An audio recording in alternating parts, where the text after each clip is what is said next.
कुंज बिहारी जय राधा माधव। कुंज बिहारी जय राधा माधव। कुंज बिहारी जय राधा माधव। कुंज बिहारी जय गोपी जनवल्लभ गिरिवरधारी जय गोपी जनवल्लभ गिरिवरधारी जय गोपी जनवल्लभ गिरिवरधारी जय गोपी जनवल्लभ गिरिवरधारी यशोदानंदन रंजन यशोदानंदन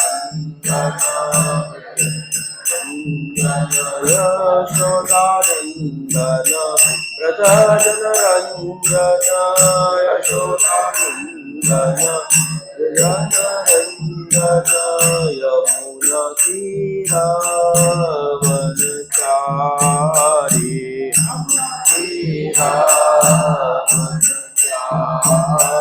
यमुना तीरावनचारी तीरावनचारी जय राधा माधव। कुंज बिहारी जय राधा माधव।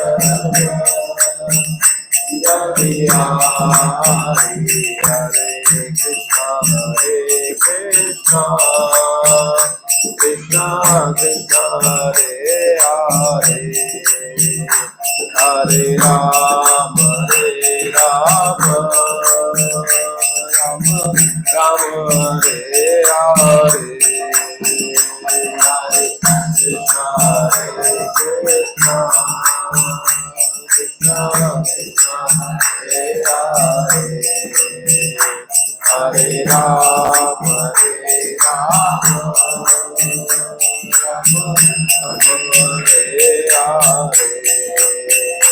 हरे कृष्णा कृष्णा कृष्णा हरे हरे हरे राम राम राम हरे हरे कृष्णा कृष्णा कृष्णा कृष्णा हरे हरे हरे राम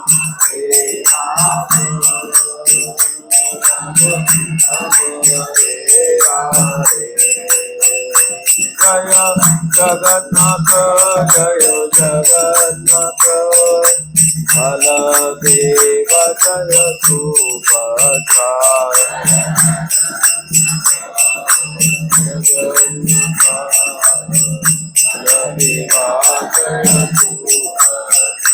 जय गौरानिकाय गौरानिकाय गौरानिकाय जय गौरानिकाय जय गौरानिकाय गौरानिकाय गौरानिकाय जय गौरानिकाय जय प्रभुपाद जय प्रभुपाद प्रभुपाद जय प्रभुपाद जय प्रभुपाद प्रभुपाद प्रभुपाद जय प्रभुपाद।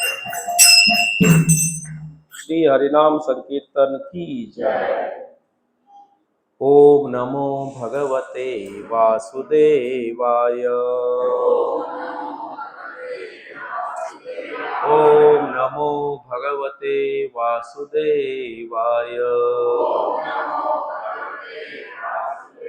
ओम नमो भगवते वासुदेवाय। वासुदेवाय। ओम अज्ञानतिमिरान्धस्य ज्ञानाञ्जनशलाकय चक्षुरुन्मिलितं येन तस्मै श्रीगुरुवे नमः। श्रीचैतन्यमनोभीष्टं स्थापितं येन भूतले स्वयं रूप कदा मह्यं ददाति स्वपदाङ्कितं।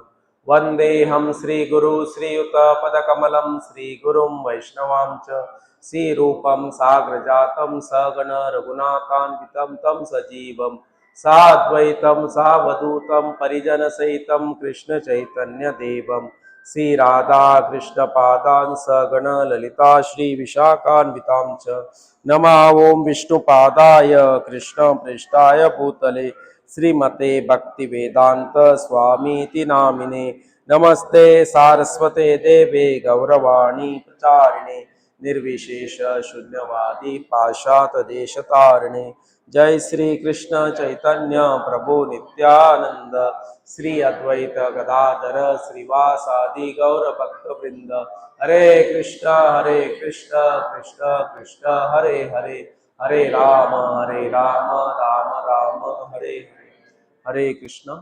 हम सभी भक्तों को आज के रविवार के सत्संग कार्यक्रम में स्वागत करते हैं। तो कृष्ण जन्माष्टमी निकट आ रही है, तो भगवान कृष्ण की लीला का श्रवण जो चल रहा है, पिछले हफ्ते भी पूतना का भगवान कृष्ण ने वध किया, इसका बारे में हमने सुना। तो परीक्षित महाराज कथा सुनने में बहुत उत्साह है, इसलिए अभी वो सुखदेव गोस्वामी को प्रश्न पूछ रहे। हाँ, तो ये अध्याय क्रमांक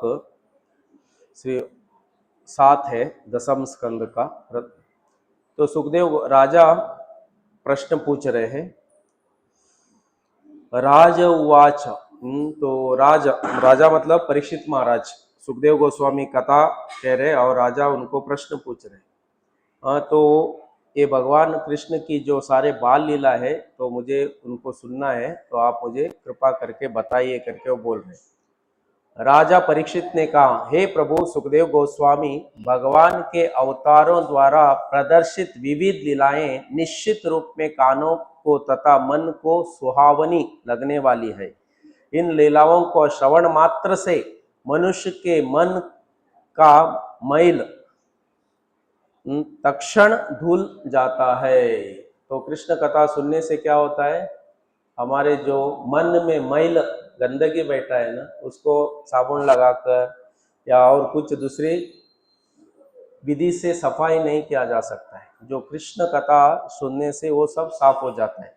हाँ, तो इसलिए वो जो कथा सुनने वाला है वो खुद गुणगान कर रहा है। तो कृष्ण कथा इतनी महत्वपूर्ण है कि वो हमारे मन के अंदर जो मैल बैठा है उसको शुद्ध करेगा।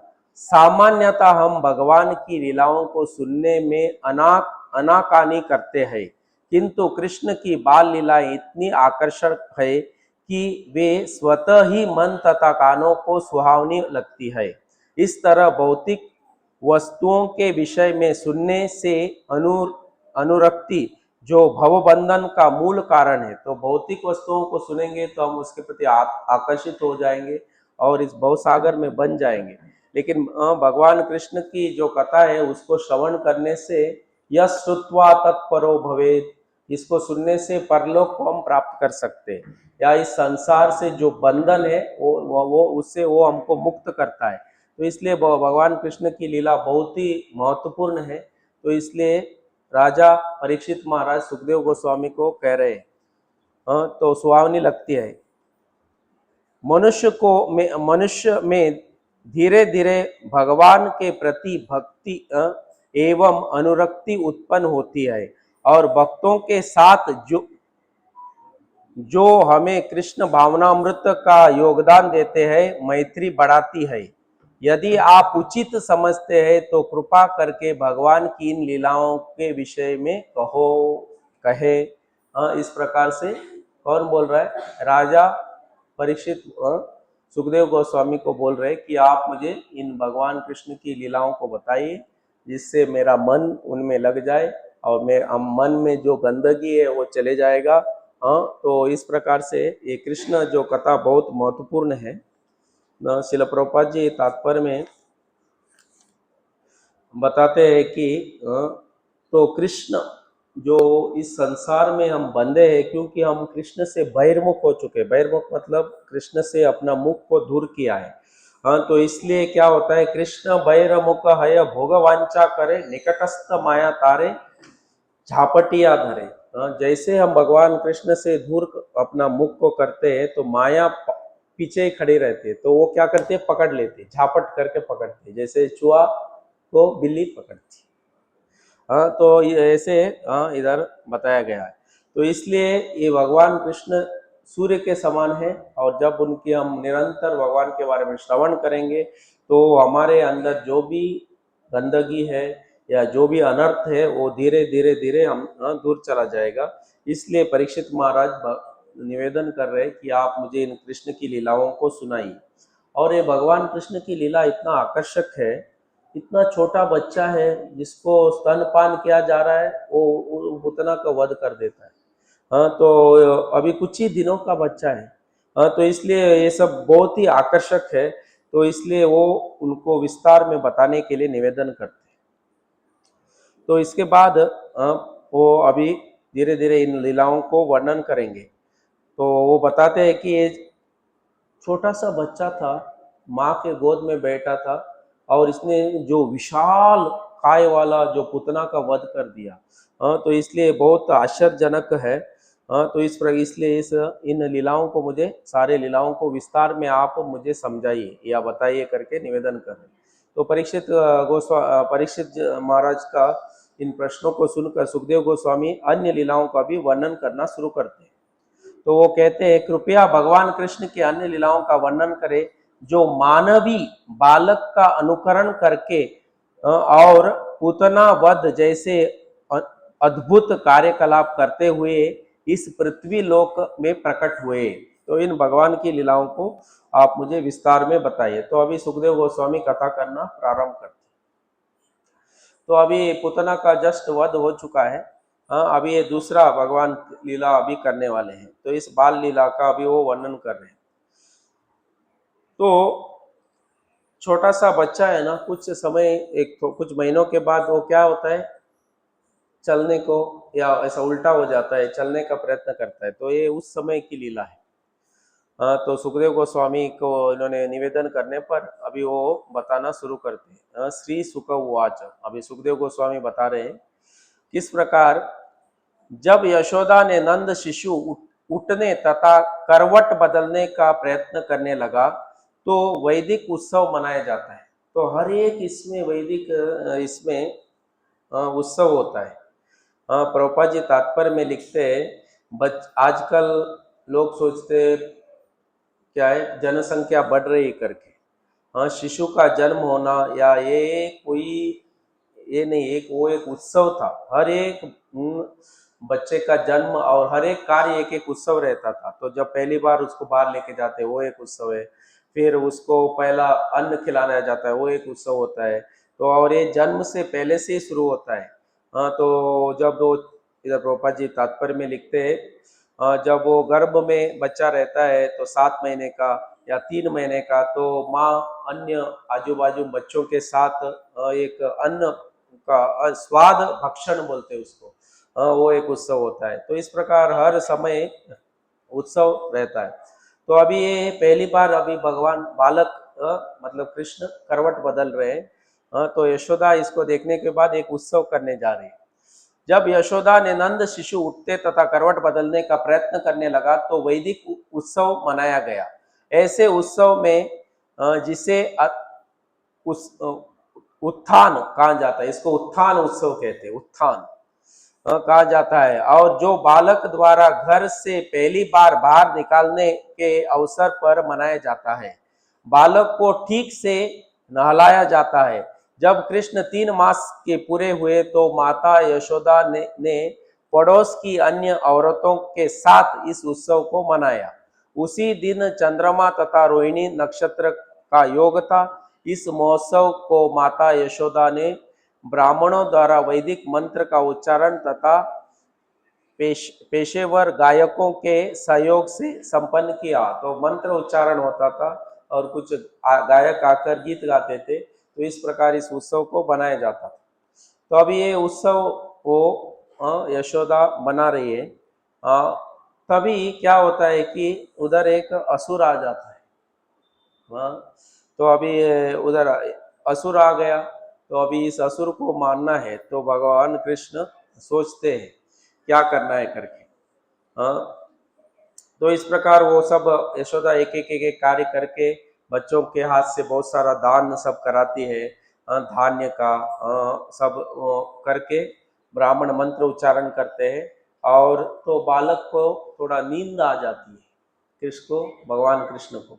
अभी यशोदा उसको, ये एक छोटा सा पालना था जो जमीन पर था, उसमें उसको जाकर सुलाती है। और ये पालने के पास एक चक्री गाड़ी थी, बड़ा चक्री गाड़ी, जिसमें सब सामान सामग्रियों को रखा गया था। हाँ, और उसके नीचे छोटा पालने में डालकर बालक सो गया। तो उसको जस्ट यशोदा मैया सुलाकर, अपने घर में बहुत सारे अतिथि आए थे, उनकी सेवा करने के लिए वो चली जाती है। हाँ, तो अभी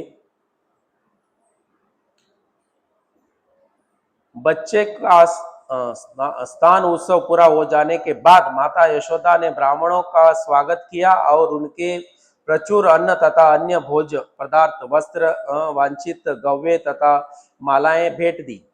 तो ये सब दान कर किया। उसके बाद यशोदा बच्चा को सुलाती है। तो जब तक बच्चा सोता नहीं तो अपने गोद में रखती है, फिर बच्चे को उस पालने में सुलाकर वो चली जाती है।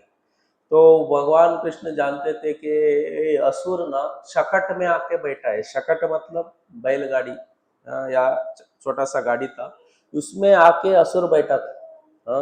जो मतलब उसका रूप नहीं था, भूत जैसे था, इसलिए वो उस गाड़ी इसमें घुस गया था। तो इसलिए भगवान कृष्ण को ऐसा पता था, तो इसलिए वो उन्होंने नींद आया जैसे किया, अभी उधर माँ सुला के वो अन्य कार्यों में व्यस्त हो गए। अभी छोटा जब बच्चा होता है ना, उसके आजू बाजू अन्य बच्चे घूमते फिरते रहते हैं। उसको लेंगे, उसको ये करेंगे। तो अभी 22 बालक के पास भी अन्य बच्चे थे।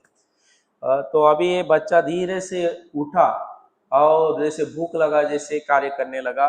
और थोड़ा धीरे से अपने पैर को हिलाया। अभी छोटा बच्चा है 3 महीने का, उसका चरण छोटे है, तो उन्होंने इसको ऐसा थोड़ा हिलाया, और ऐसा हिलाया उनका चरण जाके वो क्या हुआ, शकट को लग गया। और शकट में जितने सारे सामग्री थे उड़ के सब बाहर आके गिर गए। और शकट को जो एक्सेल रहता है और इधर 2 चक्के रहते हैं, वो एक्सेल टूट गया और वो साइड छिन्न भिन्न होकर इधर एक चक्का चला गया, इधर एक चक्का चला गया, और बाकी सामग्री इधर उधर वो चला गया। तो इस प्रकार भगवान कृष्ण ने उस असुर को उस इससे बाहर निकाल दिया। तो इस प्रकार अभी ये लीला होती है। लेकिन सबको अभी सिर्फ जो बच्चे थे उन्होंने देखा क्या एग्जैक्ट हुआ था, बाकी किसी को पता नहीं था। तो यशोदा माता अतिथियों को स्वागत करने में, उनको खिलाने में और इन्हें घरेलू कार्य में व्यस्त थी। तो अभी इन्होंने छोटा सा अपने चरण उठाकर इस प्रकार से भगवान कृष्ण ने कार्य किया और इस असुर को उस शकट से बाहर निकाल दिया। तो श्री कृष्ण आगत के एक कोने में शकटे के नीचे लेटे हुए थे, और यद्यपि उनके पांव कपोलों की तरह कोमल थे कि जब उन्होंने अपने पांवों को चकटे पर लात मारी तो वह भड़बड़ा कर उलटने से टूट फूट गया, तो वो पूरा टूट गया। तो और सारे सामग्री जितना था वो सारे गिर गए। और जो लेकिन उधर क्या था, इस गाड़ी पर रखे हुए सब छोटे छोटे धातु से बर्तन भांडे इधर उधर बिखर गए। सब ताम्र के सब वस्तु थे, वो सब टूट फूट के मतलब इधर उधर बितर गए। तो इस प्रकार से एक कार्य हुआ। तो इधर इसके तात्पर्य में भगवान कृष्ण प्रभुपाद जी लिखते हैं, तो अभी जब बाकी समय जब भगवान कृष्ण लीला करते थे तो उनको कुछ अस्त्र शस्त्र लगता है या अपना आकार को भी बढ़ाना पड़ता है। जैसे वामन के पास जब जाते हैं तो 3 पग जमीन मांगते तो अपना आकार बढ़ा देते। हाँ, लेकिन जब बाल कृष्ण ये लीला कर रहे हैं, इसमें कुछ एज इट इज, ना अस्त्र चाहिए ना अपना आकार बढ़ाया। तो सिर्फ अपने पैर को थोड़ा चरण को हिलाया और इससे ये सब हो गया। तो इस प्रकार से इन्होंने ये लीला की, लेकिन उनका चरण कितना कोमल है। इस कोमल इससे यह पूरा शकट टूट गया। तो जो आजू बाजू में जितने भी बच्चे थे, तो वो सब जाके घर के वरिष्ठ लोगों को, यशोदा माता और अन्य लोगों को बताने लगे, भगवान बाल कृष्ण ने अपना चरण को लगाया जिससे ये गाड़ी टूट गया। तो ये बोलने लगे क्या बड़बड़ कर रहे हैं करके, बच्चा लात मारता है और उसे कैसे टूट सकता है, इतना बड़ा गाड़ी कैसे टूट सकता है। तो उन किसी को विश्वास नहीं था। उनको लगा कोई असुर असुर का काम है या कोई भूत का काम है। तो ये बच्चा के द्वारा ये कैसे हो सकता है करके। तो वो कोई विश्वास नहीं कर पाए। तो इस प्रकार ये शकट सुर का भगवान कृष्ण ये करते हैं। तो इसके बाद जब ये होने के बाद, लेकिन एक कोई बर्तन आकर उस बालक के ऊपर नहीं गिरा, वो इधर उधर सब जगह गिरा। तो यशोदा माता दौड़ते आती है, और ये लोग समझ रहे कि क्या है, ये कोई असुर या कोई अन्य किसी इसका कार्य है। लेकिन जो बालकों ने सब सच जो भी हुआ वो बताया, लेकिन वो लोग कहने लगे कि तो ये बाल बाशिताम, ये बाल बच्चों का बड़बड़ करने का है, ये कुछ ऐसा कुछ हुआ नहीं है करके ये लोग सोचने लगे। 10 नंबर श्लोक में इसका वर्णन किया है। वहां एकत्र गोपियों तथा गोपों को यह विश्वास नहीं हुआ कि बालक कृष्ण ने इतनी अचिंत्य शक्ति हो सकती है, क्योंकि वे इस तथ्य से अवगत नहीं थे कि कृष्ण सदैव असीम है। भगवान बच्चा होने पर भी उनके अंदर असीम शक्ति है। ऐसे हम बड़े होने के बाद हम बड़ा कार्य कर सकते हैं, कुछ कर सकते हैं, लेकिन भगवान जब छोटा बच्चे भी है उनके अंदर असीम शक्ति रहती है। उन्हें बालकों की बातों पर विश्वास नहीं हुआ, अतएव उन्होंने बच्चों की बोली बाली बातें जानकर उन्होंने उनकी उपेक्षा की। क्या बोल रहे करके उनको उन्होंने उधर से ये कर दिया। तो इस प्रकार भगवान कृष्ण ने शकट के अंदर जो असुर आके बैठा था, उसको उधर से ये कर दिया। तो एक्चुअली वो शकटासुर भगवान कृष्ण को मारने के लिए आया था। यह सोचकर कि कृष्ण पर किसी अशुभ ग्रह या आक्रमण हुआ है, माता यशोदा ने रोते बालक को उठा लिया और उसे अपना स्तनपान कराया। तो जब भी बच्चा रोता है ना, छोटा बच्चा, उसको माँ दूध पिलाती है। अगर वो दूध पी रहा है मतलब वो बच्चा स्वस्थ है, उसको कुछ हुआ नहीं। अगर दूध नहीं पी रहा है मतलब कुछ बच्चा बीमार है या कुछ, तो उसको ये है।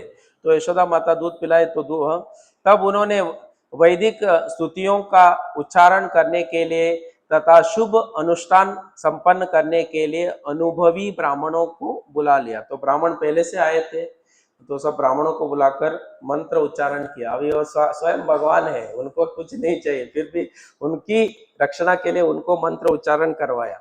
तो इसलिए तो इधर क्या है, भगवान अपने योग माया की शक्ति द्वारा वृंदावन के वासी कभी समझ नहीं सकते कि जो बालक उनके पास है वो कृष्ण, वो भगवान नहीं समझ सकते। अगर वो लोग समझेंगे तो उनकी माँ यशोदा, नंद महाराज उनकी सेवा नहीं कर सकते। अगर हर समय वो समझेगी ये मेरा जो बालक है भगवान है, तो वो दूध कैसे पिला सकती है, पहले उसको प्रणाम करना पड़ेगा। तो उसको स्नान कराना है, तो भगवान है बोला तो फिर वो डरेगी। तो इस प्रकार ये उनका वात्सल्य रस, जो रस है, आदान प्रदान प्रेम का रस, उसको खंडन हो जाता है। इसलिए भगवान कृष्ण उनको हर बार ढक देते हैं। तो इस प्रकार इस असुर का वध होता है। तो उसके बाद जो गोप थे उनको उस चक्री गाड़ी को, शकट को ठीक करने के लिए बड़े बड़े कई गोपों को उठाना पड़ा। उसको जो व्हील को, एक्सेल को उठाकर फिर से उसको फिट करने के लिए कई लोग आकर उठाना पड़ा, और ये बालक ने अपने छोटे नन्हे पैर से इसको तोड़ दिया था। तो इस प्रकार से हुआ। तो इसलिए ये बहुत ही अद्भुत लीला है। मतलब बाकी लोग इसको समझ नहीं सकते। जब बलिष्ठ गठीले ग्वालों ने बर्तन, भांडे तथा अन्य सामग्रियों को चकड़े के ऊपर पहले की भांति व्यवस्थित कर दिया, तो ब्राह्मणों ने बुरे ग्रहों को शांत करने के लिए अग्नि यज्ञ का अनुष्ठान किया और तब चावल, कुशा, जल तथा दही से भगवान की पूजा की। हाँ, तो ये सब कर कर उन्होंने उनके घर में जो भगवान थे उसका पूजा किया, ताकि इस बालक पर क्या है, बुरा ग्रहों का दृष्टि न हो। तो इस प्रकार से उन्होंने ये सब किया। और इसके बाद अनेक मंत्र उच्चारण किए गए और ब्राह्मणों को दान दिया गया। और ब्राह्मण भी काफी योग्य थे। ब्राह्मणों का सारे गुणों का इधर वर्णन किया है। तो किस प्रकार के ब्राह्मण थे? जब ब्राह्मण जन ईर्ष्या, झूठ, मिथ्या, अहंकार, द्वेष, अन्यों के वैभव को देखकर मचलते तथा मिथ्या प्रतिष्ठा से मुक्त होते, तो उनके आशीर्वाद व्यर्थ नहीं जाता। तो आशीर्वाद देने के लिए भी योग्यता चाहिए। तो आशीर्वाद देने वाला ईर्ष्या से मुक्त होना चाहिए, झूठा नहीं होना चाहिए, मिथ्या अहंकार से मुक्त होना चाहिए, द्वेष नहीं करना चाहिए, अन्यों का वैभव देखकर क्या है, मचलने तथा मिथ्या प्रतिष्ठा नहीं होना चाहिए। तो अब ऐसे ब्राह्मण जब आशीर्वाद देगा तो वो आशीर्वाद कार्य करेगा। तो यह सोचकर नंद महाराज तथा महाराज ने गंभीर होकर कृष्ण को अपनी गोद में ले लिया और इन सत्यनिष्ठ ब्राह्मणों को सोम, ऋग तथा यजुर्वेद के पवित्र स्तोत्रों से अनुसार अनुष्ठान संपन्न करने के लिए आमंत्रित किया। तो इस प्रकार ये सब मंत्र उच्चारण किए गए और यज्ञ किया गया और इस प्रकार से भगवान कृष्ण या इस बालक पर कोई ग्रह का प्रभाव न हो या राक्षस या असुरों का प्रभाव न हो करके उन्होंने ये सब किया। तो इसके बाद उन्होंने ब्राह्मणों को प्रचुर मात्राओं में वस्त्र, धान्य, गाय ये सब दिया। पहले गाय बहुत प्रचुर मात्रा में रहता था। अगर कोई धनवान है तो उसका मापदंड क्या था? गवो धनवान, धान्यो धनवान। जिसके पास प्रचुर गाय है, जिसके पास धान्य है, तो उसको क्या किया जाता था? धनवान कहते थे। तो वो आजकल की तरह गवर्नमेंट जॉब में है, बैंक आपका खुद का घर है, ऐसा सब नहीं देखते थे। आपके पास बहुत गाय है और आपके पास धान्य है। धान्य है मतलब जमीन है। तो इस प्रकार से उसको धनवान कहते थे। तो विवाह करने का ये भी क्राइटेरिया था। तो विवाह को लड़की को देना होता था, उसके पास क्या है, वो उनके पास बहुत बड़ा गाय होना चाहिए और उनके पास बहुत धान्य होना चाहिए, तब होता था। तो इस प्रकार था और वो इस प्रकार से गाय का दान करते थे। तो ये ब्राह्मण बहुत मंत्र उच्चारण में पटु थे और वे बालक को आशीर्वाद देते। इस प्रकार से भगवान कृष्ण ने छोटे 3 महीने के जब थे, उन्होंने शकटासुर को मार दिया या शकटासुर का उद्धार किया। तो उसके बाद क्या होता है, और कुछ दिन के बाद लगभग अभी भगवान कृष्ण का 1 साल हो जाता है। 1 साल के अभी बालक कृष्ण हो गए हैं और जब वो 1 साल के हो जाते हैं तब और एक सुंदर लीला होती है। तो उस समय माँ उनको दूध पिला रही थी। और 1 साल हो गया मतलब ऑलमोस्ट उनका जन्मदिन का समय था। तो उस समय अनेक माँ कार्य कर रही थी और तब अचानक ये बालक अपना इतना वजन हो जाता है कि यशोदा उनको पकड़ नहीं पा रही। एकदम इतना वजन, अपना वजन बढ़ा देते हैं। तो इधर इसका वर्णन हुआ है।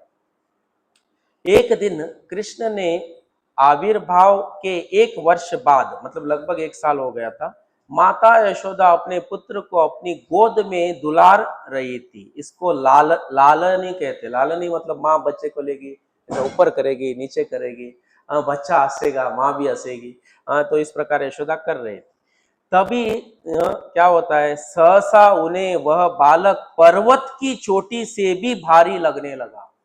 अभी 1 साल का बालक है, अभी ये इतना भारी हो गया कि पर्वत से भी ज्यादा भारी हो गया, जिससे वे उसको भार सहन नहीं कर पाई। कौन? माता यशोदा। और उन्होंने क्या किया, इस बालक को उठाकर नीचे रख दिया क्योंकि इतना वजन हो गया।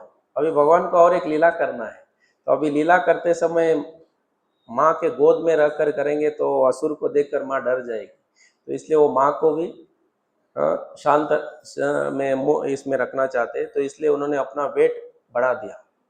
हाँ, तो अपना वेट उनको कुछ ये करने की जरूरत नहीं है, वेट बढ़ाने के लिए बहुत खाना पड़ेगा और ये करके अपना वेट बढ़ाना, ऐसा नहीं, वो सब उनकी इच्छा से सब होता है। तो भगवान ने अपना वेट को बढ़ाया और जिससे वो इतना वजन हो गए कि माँ उनको पकड़ नहीं पाए। तो भगवान ने ऐसा क्यों किया, तो इधर बताया गया, लाल यानी कभी कभी माता अपने बच्चे को उछलती है और जब वह उसके हाथ से गिरता है तो हंसता है, इससे माता को भी आनंद आता है। यशोदा ऐसे ही करती थी, किंतु इस बार कृष्ण बहुत भारी हो गए जिससे वो उनकी भार नहीं सह सकी। ऐसे परिस्थिति में हमें यह समझना चाहिए कि कृष्ण उस तृणावर्त के आगमन का अवगत थे। तो आगे जो असुर आ रहा था वो ऑलरेडी भगवान कृष्ण को पता था। अभी वो तृणावर्त आ रहा है। तृणावर्त मतलब भवंडर, ऐसे हवा आता घूम घूम घूम घूम करके, सब कुछ धूला, आप कुछ देख नहीं सकते, पास का भी दिखता नहीं। तो इस प्रकार से वो असुर आ रहा था। ऐसे तो इस प्रकार जब असुर आ गया तो जो उन्हें उसकी माता से दूर उड़ा ले जाने वाला था, तो ये क्या करने वाला, उसको भगवान को अभी उड़ा के लेके जाने वाला है। तो कृष्ण जानते थे कि जब तृणावर्त आकर उन्हें के माता की गोद से ले जाएगा तो माता यशोदा अत्यंत विरहकुल होगी, मतलब वो माता को बहुत ये हो जाएगा, कष्ट हो जाएगा, विरह हो जाएगा। तो इसलिए भगवान ने अपना वेट बढ़ा दिया, तो यशोदा ने उसको नीचे रखा और वो अपने कार्य में लग गई। तो अभी ये असुर को ये करने वाले, तो उस समय वो तृणावर्त आता है। वे नहीं चाहते थे कि माता को असुर के कारण कोई कष्ट न हो, तो इसलिए उन्होंने अपना वजन बढ़ाया। तो अभी वो तृणावर्त आ रहा है, अभी माता इसको पकड़ नहीं पा रही है, वो तृणावर्त उसको पकड़ रहा है, तो अब तुरंत वेट कम कर दिया भगवान ने अपना वेट। तो वेट कम होते ही वो असुर आया और भगवान को उठा के लेके जा रहा है। तो भगवान अभी भी एक इसमें भी एक लीला कर रहे, तो वो पूरा ब्रज माँ का परिक्रमा कर रहे हैं, वो लेके उड़ रहा है, वो पूरा ब्रज को देख रहे हैं। हाँ, और उन्होंने उसके गले को पकड़ लिया, किसका, इस असुर का। हाँ, तो अभी इस प्रकार से अभी वो उठा के ऊपर लेके जा रहा है। बालक को संपूर्ण ब्रह्मांड के बराबर भारी अनुभव करते हुए, अतएव यह सोचते हुए कि बालक को कोई दूसरा भूत प्रेत आख या असुर सता रहा है, चकित माता यशोदा ने बालक को जमीन पर रख दिया और नारायण का चिंतन करने लगी। तो भगवान माँ को ऐसा बहुत वजन हो गया, उन्होंने नीचे रखा और भगवान से प्रार्थना करने लगी। तो उस समय क्या होता है, उत्पात की आशंका से उन्होंने इस भारीपन से शमन हेतु ब्राह्मणों को बुला भेजा और फिर घर में कामकाज में लग गई। उनके पास नारायण के चरण कमलों के स्मरण करने के अतिरिक्त कोई अन्य विकल्प नहीं था। तो जीवन में कष्ट आए सुख आए, हमको क्या करना है, भगवान का स्मरण करना है। तो यशोदा के जीवन में कष्ट, मतलब इस प्रकार से कष्ट आ रहे थे, वो तुरंत नारायण का उन्होंने स्मरण किया। तो लेकिन क्या होता है, अतिरिक्त कोई अन्य विकल्प नहीं था, क्योंकि वे यही नहीं समझ पाए कि कृष्ण ही हर वस्तु के मूल स्रोत है। तो नारायण के भी स्रोत कृष्ण है, वो नहीं जानती थी। तो इसलिए वो नारायण से प्रार्थना करने लगी। और जब इस प्रकार से वो प्रार्थना किया, जब बालक जमीन पर बैठा हुआ था तो तृणावर्त नामक असुर जो कंस का दास था, वहां पर कंस के बहकाने पर भवंडर के रूप में आया और बड़ी आसानी से बालक को अपने साथ उड़ाकर आकाश में ले गए। तो ये असुर अपना रूप बदल सकते थे, इनके पास बहुत सारी सिद्धियां रहती। हाँ, तो इन्होंने क्या किया, भवंडर के रूप में आया और वो भवंडर ऐसे ऐसे ऐसे भगवान कृष्ण को लेके उड़ाकर ऊपर लेके गए। तो ऊपर लेके गया। उस असुर ने प्रबल भवंडर के रूप में सारे गोकुल प्रदेश को धूल के कारण कणों से ढकते हुए सभी लोगों की दृष्टि ढक ली। तो उतना धूल आया कि पूरा गोकुल भर लोग कुछ देख नहीं पा रहे थे, जो इतना पास बैठ को भी एक दूसरे को देख नहीं पा रहे थे, धूल इतना उड़ रहा था। तो ये लेके गया और भयावनी आवाज करता हुआ सारी दिशाओं को कपाने लगा। तो उड़ाकर बहुत बड़ा आवाज आता है हवा के साथ। तो इस प्रकार से वो लेके गए। तो अभी भगवान पहले इतना वजन हो गए थे, अब ये असुर आते ही उन्होंने अपना वेट कम कर दिया। तो भगवान के पास सारी सिद्धियां हैं, इसलिए भगवान कृष्ण का एक नाम है योगेश्वर, योग का ईश्वर, यत्र योगेश्वर कृष्ण। तो उनके पास सारी योग सिद्धियां हैं। तो अगर हमारे पास एक सिद्धि है तो उस व्यक्ति को लगता है मैं भगवान बन गया था। प्रभुपाद जी एक कथा बताते, एक व्यक्ति था, वो 12 साल हिमालय में जाकर तपस्या किया, मौन व्रत, और 12 साल के पास उसके पास एक सिद्धि मिला उसको। उस सिद्धि के वजह से वो पानी पर चल सकता था। इधर से उधर जाता था, उधर से इधर जाता था। वो पूरा गांव के लोग को बताया और पानी पे चलने लगा, और इधर से उधर गया, उधर से इधर गया। सारे गांव के लोग उसको नमस्कार करने लगे, तुम भगवान बन गए। तो एक वृद्ध व्यक्ति आया गांव का और वो बोलने लगा, एक तुमको इधर से उधर जाने के लिए कितना साल लगा? 12 साल तपस्या किया मैं। अच्छा, ये चार आने का तुम्हारा जो कला ये है ना, वो चार आना इसका वैल्यू है। मैं हर दिन चार आना देखकर नाव पे बैठकर इधर से उधर जाता हूँ, उधर से इधर जाता हूँ। तुम 12 साल वेस्ट किया, हाँ, इधर से उधर जाने को, इधर से। तो ये सिद्धि बोलते हैं इसको। हाँ, सिद्धि ऐसे अष्ट सिद्धि होते हैं। अनिमा, अणु बहुत छोटा बन सकता है, और पूरा आपको एक कमरे में डाल के पैक कर दिया तो आप दीवार के छोटा सा छेद से उसके बाहर जा सकते हैं। अनिमा, जैसे हनुमान जी वो उसके मुख के अंदर गए, तो वो भी अपना मुख मुख बढ़ाती गई और वो छोटे बन के बाहर आ गए। ते अणिमा।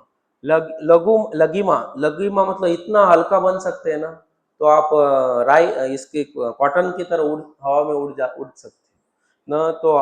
तो ऐसे अपने वेट को बढ़ा सकते हैं, वेट को कम कर सकते हैं। प्राप्ति, इधर बैठकर ऐसा हाथ हिलाने से काबुल का आप सेब ला सकते हो, या खजूर ला सकते हो, कश्मीर का सेब ला सकते हो। प्राप्ति बोलते हैं इसको। वसीता, किसी को वश में आप ला सकते हो। ऐसे अष्ट सिद्धि है। तो ये मनुष्य जो ऐसे सिद्धि होता है उसके अंदर थोड़ा अणु मात्रा में रहता है, लेकिन भगवान योगेश्वर है और भगवान के अंदर असीमित ऐसी सिद्धियां हैं। क्योंकि ये सारे सिद्धि उनसे अन्य लोगों को आता है। तो भगवान ने अपना वेट को अभी बहुत हल्का किया था। तो तृणावर्त ऊपर लेके गया तो ये सब यशोदा में आप उस स्थान पर आ गए जहाँ उन्होंने अपने बच्चे को रखा था। तो बच्चे को न देख पाई और इसलिए वो क्या करने लगी, रोने लगी। और जब वो रो रही थी तो अन्य गोपियां उधर से वो भी आ गई, और वो भी उन्होंने भी देखा कि उधर बाल कृष्ण नहीं है, तो वो भी सब लोग रोने लगे। तो क्योंकि वो सब भगवान बाल कृष्ण से बहुत आसक्त थे और इसलिए वो सब लोग उधर रोने लगे। तो इधर वो सुखदेव गोस्वामी बता रहे, जब अंधड़ तथा भवंडर को का वेग घट गया तो यशोदा का करुणा क्रदन सुनकर उनकी सखियां गोपियां उनके पास आई, किंतु वे भी कृष्ण को वहां न देखकर अत्यंत उद्विग्न हुई और आंखों से आंसू भर कर माता यशोदा के साथ वे भी रोने लगी। तो क्यों वो भी रो रहे? कृष्ण के प्रति गोपियों का अनुरक्ति विलक्षण तथा दिव्य था। तो क्योंकि वो उनका भगवान ये बालक के प्रति आकर्षण था, तो इसलिए वो भी वो यशोदा के साथ रोने लगे। तो जब ये सब रो रहे थे तो भगवान कृष्ण ने सोचा अभी ये बहुत हो गया, तो अपना वेट फिर बढ़ा दिया। अभी वेट बढ़ा दिया तो उसको वो पकड़ नहीं पा रहा है। वो कौन? तृणावर्त। वो पूरा आकाश बहुत ऊपर लेके गया, लेकिन इतना वजन हो गया कि वो अभी उस वजन को वो सहन नहीं कर रहा है। तो इसलिए वो सोच रहा है कि इस वजन चीज को मैं उठा के फेंक दूं करके। अभी वो फेंकने बालक को ऊपर ऐसे फेंकना चाहता है, लेकिन बालक ने उसके गले को टाइट पकड़ा है। कितना भी प्रयत्न किया तो वो छुड़ा नहीं पा रहा है, ना छोड़ पा रहा है, ना उसको फेंक पा रहा है। तो ये उसकी स्थिति है। तो इस प्रकार से तृणावर्त असुर वेगवान भवंडर का रूप धारण करके कृष्ण को आकाश में बहुत ऊंचाई तक ले गया, किंतु जब कृष्ण असुर से भारी हो गए तो असुर का वेग रुक गया, जिससे वह और आगे नहीं गया। पहले वो लेके लेके ऊपर जा रहा था, ऊपर आ रहा था, लेकिन इन्होंने जब वेट बढ़ा दिया तो और ऊपर नहीं लेके जा रहा है। तो अभी वेट बढ़ गया तो वो ऊपर से नीचे आ रहा है, वो नीचे आने लगा। हाँ, तो इस प्रकार से तो वो नीचे वो गिर रहा है करके वो सोच रहा है इस बालक की वजह से मैं गिर रहा हूँ, इसको फेंक दूं करके वो फेंकने का सोच रहा है, लेकिन वो फेंक नहीं पा रहा। तो इस प्रकार से भगवान कृष्ण के पास ये सब असीमित रूप में सिद्धियां हैं, और इसके वजह से वो अपने वेट को बढ़ा सकते हैं, वेट को कम कर सकते हैं, सब कुछ कर सकते हैं, अपना विस्तार कर सकते हैं, सब कुछ कर सकते हैं। तो अभी कृष्णावर्त क्या मन में सोचता है, इधर वर्णन किया है। कृष्ण के भार के कारण तृणावर्त उन्हें विशाल पर्वत या लोहा का पिंड मान रहा था। तो बहुत बड़ा लोहा का पिंड जैसे लग रहा था उनको, नहीं तो एक पर्वत जैसे लग रहा था। किंतु कृष्ण ने असुर की गर्दन पकड़ रखी थी, इसलिए वह उन्हें फेंक नहीं पा रहा था। ये भगवान कृष्ण का एक गुण है। उन्होंने एक किसी ने भगवान कृष्ण को पकड़ा तो भगवान कृष्ण उसको कभी छोड़ते नहीं। पूतना ने पकड़ा तो पूतना को छोड़ा नहीं। हाँ मुंच छोड़ छोड़ करके चिल्लाने लगी, छोड़ा नहीं उसको। अब ये भी बोल रहे हैं जो हाँ चिल्ला के छोड़ छोड़ बोल रहे हैं, लेकिन वो छोड़ने वाले नहीं है। हाँ, तो इसलिए उसने सोचा कि वह यह बालक अद्भुत है, जिसके कारण मैं न तो उसे ले जा सकता हूँ, न ही इसका भार को दूर दूर फेंक सकता हूँ। तो भार भी इतना है, इसकी वजह से इसको फेंक भी नहीं सकता हूँ, वो ना वो मुझे छोड़ रहे। तो इस प्रकार ये अभी भगवान कृष्ण ने ये किया। तो इसके वजह से क्या हुआ, वो सहन नहीं कर पाया, वजन को न सहन करने की वजह से वो नीचे नीचे नीचे नीचे आ रहा है, पैराशूट जैसे नीचे आ रहा है।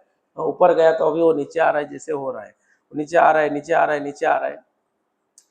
कृष्ण ने तृणावर्त को गले को पकड़ रखा था, इसलिए उसका दम घुट रहा, उसका श्वास भी रुकने जा रहा है, रुकते जा रहा है, क्योंकि भगवान ने बहुत टाइट पकड़ लिया, जिससे वह न तो कराह सकता था, न ही उसने हाथ पैर हिला सकता था, क्योंकि उसका श्वास रुक गया, वो कुछ हिला भी नहीं पा रहा हाथ पैर। उसकी आंखें बाहर निकल गई, इसकी तृणावर्त, हाँ, उसके प्राण निकल गए, और वह उसी छोटे बालक सहित ब्रज के भूमि पर नीचे आ गिरा, ठवाल करके वो गिर गया। हाँ, तो इस प्रकार अभी वो गिर जाता है। जब वह एकत्र गोपियां कृष्ण के लिए रो रही थी, तो वह असुर आकाश से पत्थर की एक बड़ी चट्टान पर गिर गया, तो पत्थर पर गिर गया और वो तुरंत मर गया, जिससे उसके सारे अंग छिन्न भिन्न हो गए, उसके सारी हड्डियां टूट टूट गई हो गए, और मानो भगवान शिवजी ने बाण से भेदा गया त्रिपुरासुर। जिस प्रकार शिवजी ने अपने बाण से त्रिपुरासुर का वध किया था, उसी प्रकार भगवान कृष्ण के भार से ऊपर से नीचे आकर पत्थर पर गिर गया, और इसका शरीर चूर चूर हो गया तृणावर्त का। लेकिन बाल कृष्ण को कुछ भी नहीं हुआ, और वो उसका जो शरीर था, छाती बहुत तगड़ा था, तो उसके ऊपर वो खेलने लगे, अपना प्लेग्राउंड बना लिया, और वो उधर खेलने लगे। हाँ, तो गोपियों ने तुरंत ही कृष्ण को असुर की छाती से उठाकर माता यशोदा को लाकर सौंपा दिया। वे समस्त अशुभों से मुक्त हुए। तो वो चिंता थे अभी, क्योंकि बालक को असुर द्वारा आकाश में ले गए जाने पर भी किसी प्रकार की चोट नहीं हुई थी, और वह अब सारे खतरों तथा दुर्भाग्य से मुक्त हो गया था। तो इसलिए वो लोग सब प्रसन्न हो गए। तो उन्होंने देखा कि उसको बालक को कुछ एक खरोच तक नहीं आया ना, तो बालक बहुत हंस रहा है, उसको कुछ ये कष्ट नहीं हुआ है। तो ये देखकर वो प्रसन्न हो गए। तो सारे खतरों से और दुर्भाग्य से मुक्त था, इसलिए नंद महाराज समेत सारे ग्वालों तथा गोपियों अत्यंत प्रसन्न हो गए।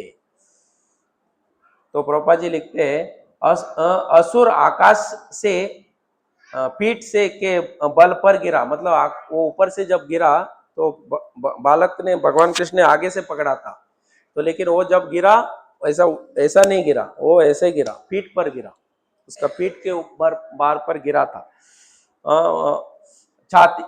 छाती पर बिना चोट खाए और किसी दुर्घटना से ग्रस्त हुए बिना खेल रहा था। कौन? भगवान कृष्ण आकाश में असुर द्वारा दूर तक ले गए जाने पर भी कृष्ण तनिक भी विचलित नहीं थे। तो बालक रो नहीं रहा था बल्कि हंस रहा था और खेल रहा था। तो इस प्रकार भगवान कृष्ण ने इस असुर का भी क्या किया, वध किया। तो यह सबसे अधिक आश्चर्य की बात है कि अबोध बालक इस राक्षस द्वारा खाए जाने के लिए दूर ले गया जाकर भी बिना मारे या चोट खाए वापस लौट गया। ये बहुत आश्चर्य की बात है। ये उसको मारने के लिए या खाने के लिए लेके गया था, लेकिन वो खा भी नहीं पाया, न मार न पाया, बल्कि वो खुद मर गया। तो ये बहुत आश्चर्य, क्योंकि राक्षस ईर्ष्यालु, क्रूर तथा पापी था, इसलिए वह अपने पापपूर्ण कृत्यों के लिए मारा गया। यह प्रकृति का नियम है। निर्दोष भक्त की रक्षा सदैव भगवान द्वारा की जाती है और पापी व्यक्ति को अपने पापमय जीवन के लिए दंड दिया जाता है। तो ये हमारे लिए शिक्षा है। जो पाप कृत्य करते हैं तो वो पाप का फल उसको ही भोगना पड़ता है। हाँ, जो भगवान का भक्त है भगवान उसकी हमेशा रक्षा करते हैं। जैसे पांडवों को लक्षागृह में जलाने का प्रयत्न किया गया, लेकिन वो जले नहीं। जिस व्यक्ति को कार्य सौंपा था वो और उसके अचेले जल के राख हो गए। हाँ, तो इस प्रकार से मतलब भगवान कृष्ण हमेशा अपने भक्तों का रक्षा करते हैं। हाँ, तो इसलिए ये हमको शिक्षा है। यह प्रकृति का नियम है कि निर्दोष भक्त की रक्षा सदैव भगवान द्वारा की जाती है और पापी व्यक्ति को अपने पापमय जीवन के लिए दंड दिया जाता है। तो भगवान कृष्ण किसको मारना चाहते हैं उसको कोई बचा नहीं सकता, और जिसको भगवान कृष्ण बचाना चाहते हैं उसको कोई मार नहीं सकता। राके कृष्ण मारे के, मारे कृष्ण राके के। हाँ, तो इस प्रकार से भगवान कृष्ण ने इस असुर का वध किया। अभी ये दो असुरों का अभी वध हुआ।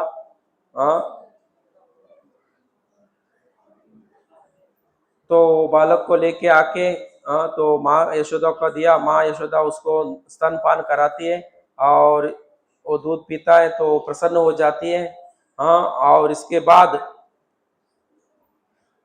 क्या होता है कि और एक सुंदर लीला अभी भगवान करने वाले हैं। नंद महाराज बोलते हैं हमने बहुत सारा पुण्य किया रहेगा। हाँ, तो उनको लगता है कि हम बहुत पुण्य किया है, इसलिए नंद महाराज तथा अन्य लोग ने कहा हमने अवश्य पूर्व जन्म में दीर्घ काल तक तपस्या की होगी, भगवान की पूजा की होगी, जनता के लिए सड़कों तथा कुएं बनवाकर पुण्य कर्म किए होंगे और दान भी दिया होगा, जिससे फलस्वरूप मृत्यु के मुख में गया हुआ यह बालक अपने संबंधियों को आनंद प्रदान करने के लिए लौट आया है। तो अनेक पुण्य करने के कार्य है उसका वर्णन हुआ है, जैसे कि सार्वजनिक के लिए कुआं खोदना, जिससे जहाँ पानी नहीं है वहां के सब लोगों को पानी मिल सकते हैं, या रोड के दोनों साइड में पेड़ लगाना, ये भी पुण्य का कार्य है। हाँ, तो इस प्रकार से वो सोच रहे हैं कि हमने बहुत सारे पुण्य किया होगा पूर्व जन्म में, इसके वजह से बच्चा बच के आया, ऐसे वो सोचने लगे। तो ये सारे इस प्रकार से एक करके भगवान कृष्ण ने दो असुरों का वध किया। तो इसके बाद क्या होता है, और एक दिन की बात है। एक दिन माता यशोदा कृष्ण को अपने गोद में बैठाकर उन्हें मातृ स्नेह के कारण अपने स्तन से दूध पिला रही थी। दूध उनके स्तन से चू रहा था और बालक उसे पी रहा था। तो इस प्रकार भगवान बाल कृष्ण दूध पी रहे थे।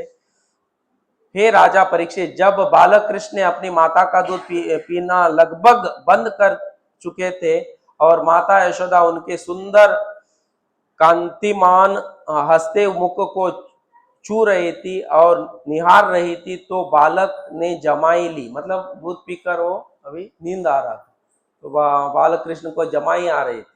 तो तब क्या होता है, माता यशोदा ने देखा कि उसके मुंह में पूरा आकाश, उच्च लोक तथा पृथ्वी सभी दिशाएं के तारे, सूर्य, चंद्रमा, अग्नि, वायु, समुद्र, दीप, पर्वत, नदी, जंगल तथा चर अचर सभी प्रकार के जीव समाये हुए थे।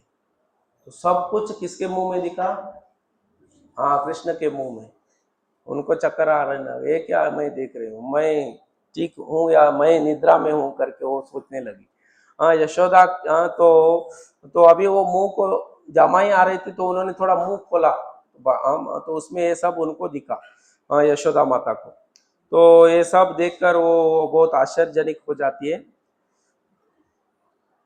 योग माया की अवस्था से माता यशोदा के साथ कृष्ण की लीलाएं सामान्य मानी जाती थी। तो ये सब भगवान अपने माँ के साथ भी लीला कर रहे थे, लेकिन माँ इसको समझ नहीं पाती थी। इसलिए कृष्ण के हाथ अच्छा अवसर आया कि वे अपनी माता के दिखा दे कि सारा ब्रह्मांड उनके भीतर स्थित है। हाँ, पूरा ब्रह्मांड उनके अंदर स्थित है, वो उन्होंने अपने माँ को दिखाया। मतलब ये छोटा सा एक विराट रूप का दर्शन कराया अपने माँ को, लेकिन वो समझ नहीं पाई। जब यशोदा माता ने अपने पुत्र को मुखार विंद में संपूर्ण ब्रह्मांड देखा तो उनका हृदय धक धक करने लगा।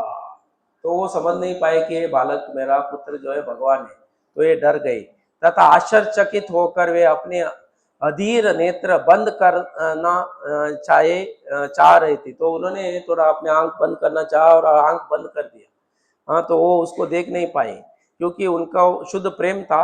माता यशोदा का शुद्ध मात्र प्रेम के कारण सोच कि यह अद्भुत बालक जो तरह तरह का खेल कर रहा था अवश्य ही रोगग्रस्त है, वो सोचने लगी कि इसको कुछ रोग हुआ है। हाँ, तो इस प्रकार वो सोचने लगी और भगवान ने इसको और तकलीफ नहीं देना करके वो अपना बंद कर दिया। हाँ, तो पूरा विश्व भगवान के अंदर समाया हुआ है। हाँ, तो भगवान सब कुछ उनके अंदर है और उनके अंदर नहीं भी है, ऐसे गीता में वो कहते हैं। हाँ, तो उनकी है मतलब उनकी शक्ति के द्वारा सब कुछ है। और वो इस प्रकार भगवान ये तत्व सब वो नहीं जान पाई और इस प्रकार भगवान कृष्ण ने ऐसे सुंदर सुंदर लीला करके माँ को और सारे वृंदावन वासियों को आनंद देते थे। अनेक संकट आते थे लेकिन कोई कुछ उनको बिगाड़ नहीं सकते थे क्योंकि वो स्वयं भगवान है, सबकी रक्षा करने के लिए वो प्रकट हुए थे। तो इस प्रकार भगवान कृष्ण ने सुंदर सुंदर वृंदावन में लीला किया। तो इस अवसर पर हम आप लोगों को वृंदावन लेके जाएंगे अभी इधर ही बैठकर। हाँ, तो हम वृंदावन का एक सुंदर भजन गाएंगे। हाँ,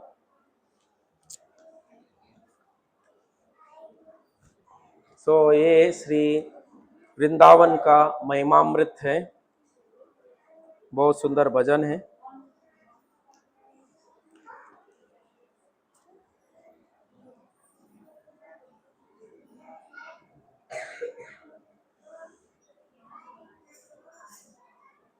जय राधे जय कृष्णा जय वृंदावन राधे जय कृष्णा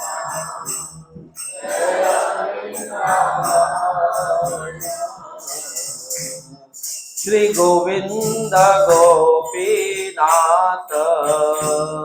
मदन मोहन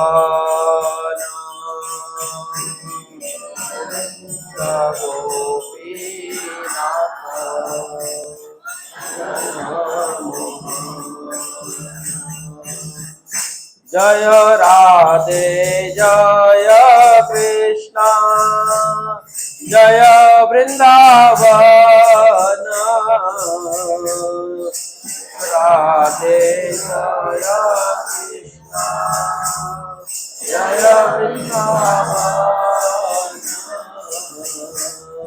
श्री गोविंद गोपीनाथ मदन मोहन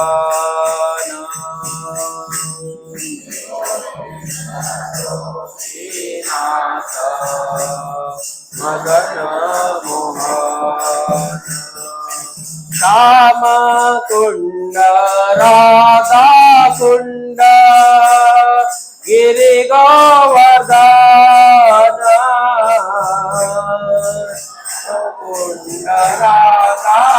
चामुण्डा गिरिगोवर्धन कालिन्दे जमुना जय जय महावन कालिन्दे जमुना जय जय महावन केशी घाट वंशे वट द्वादश कनन घाट वंशे वट द्वादश कनन जहाँ सब लीला कोयलो श्री नंदन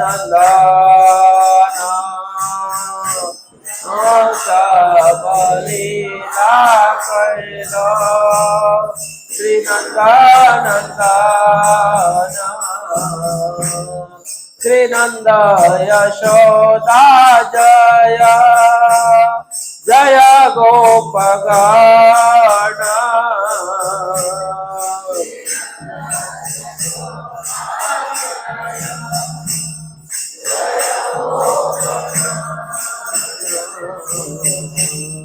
श्री रामादि जय जय वेणुवत्सगण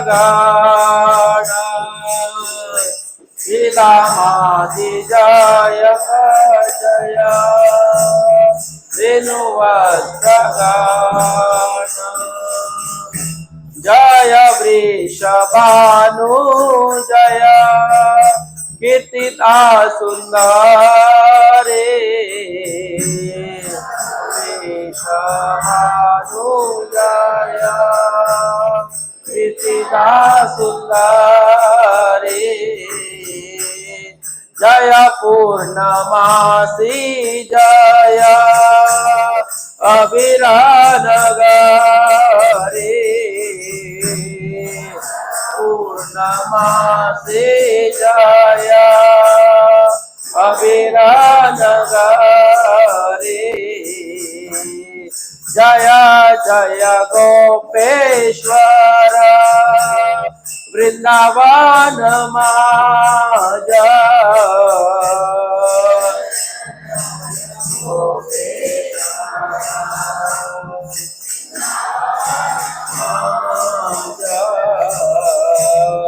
जय जय कृष्ण सखा बटु द्विजराज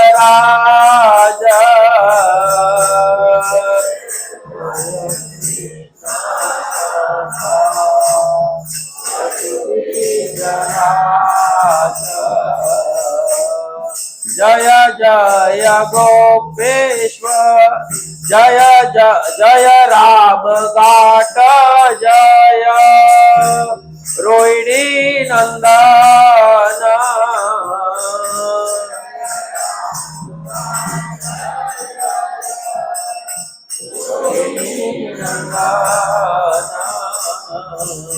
जय जय वृंदावन बसी जात जन जय वृंदावन बसी जात जन जय द्विजपत्नी जय नागकन्यागण द्विजपत्नी जय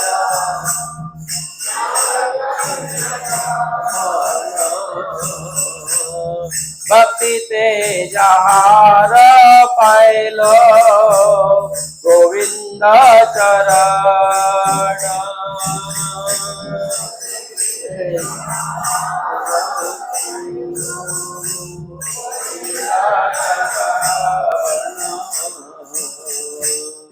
श्रीरास मंडल जय जय राधा श्याम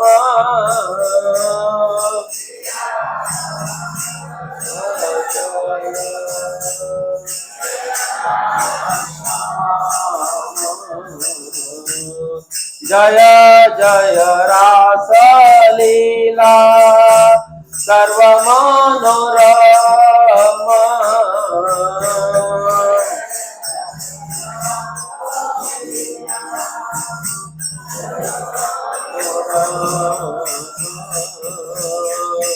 जय जय ज्वल रस सर्वरस सार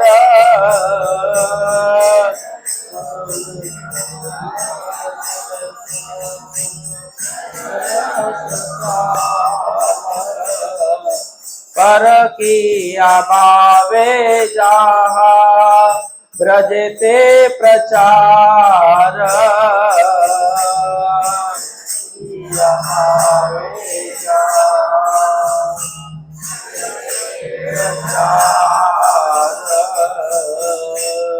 श्रीजानव पाद पद्म कोरिया स्मरण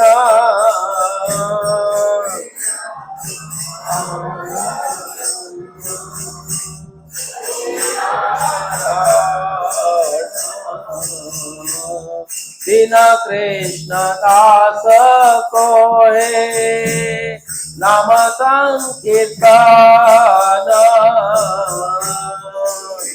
कृष्ण दास को है संकीर्तन हरे कृष्ण कृष्ण कृष्ण हरे हरे हरे राम राम राम हरे हरे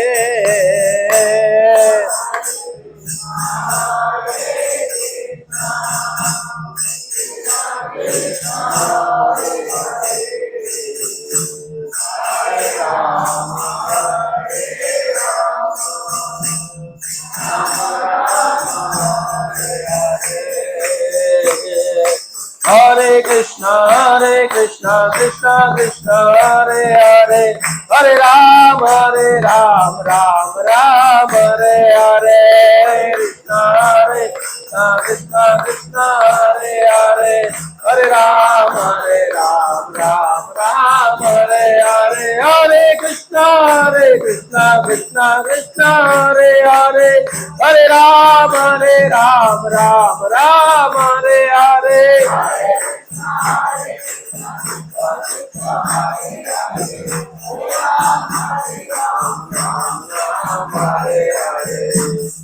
श्री हरिनाम संकीर्तन की जय। हरे कृष्णा।